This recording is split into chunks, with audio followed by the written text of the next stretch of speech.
नमस्कार, जनमत मराठी बातमीपत्रात आपले स्वागत। सुरुवातीला पाहूया ठळक घडामोडी।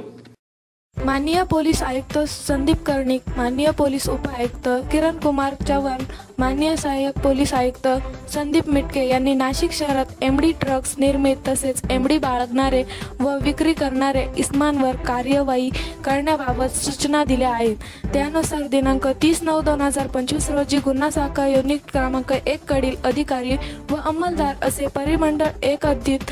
अवैधरित्या एमडी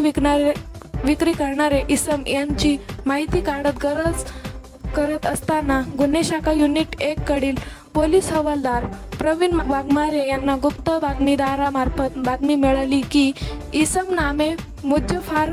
उर्फ मुज्जू शेख आणि त्याचे 3 साथीदार एमडी हा अंमली पदार्थ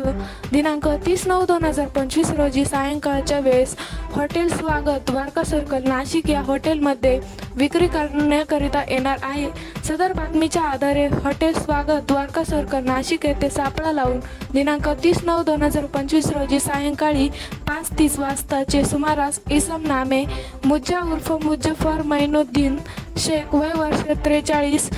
राहणार भुईवाडा कथडा भद्रकाली नाशिक, शेख फरहान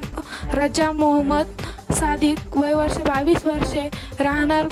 बागवानपुरा भद्रकाली नाशिक, अनिल मोतीराम वर्मा वय वर्ष 32 वर्षे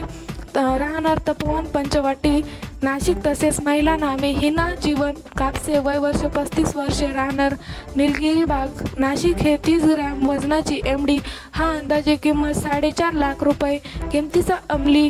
पदार्थ विक्री करण्याकरिता बेकायदेशीररित्या घेऊन कब्जात बाळगताना मिळून आले असून त्यांच्याकडून 4 चाकी वाहन व मोबाईल फोनसह एकूण 17,15,100 रुपये अंदाजे किमतीचा मुद्देमाल जप्त करण्यात आला आहे। तरी आरोपींविरोधात भद्रकाली पोलीस ठाणे येथे गुन्हा दाखल करण्याची कार्यवाही सुरू आहे।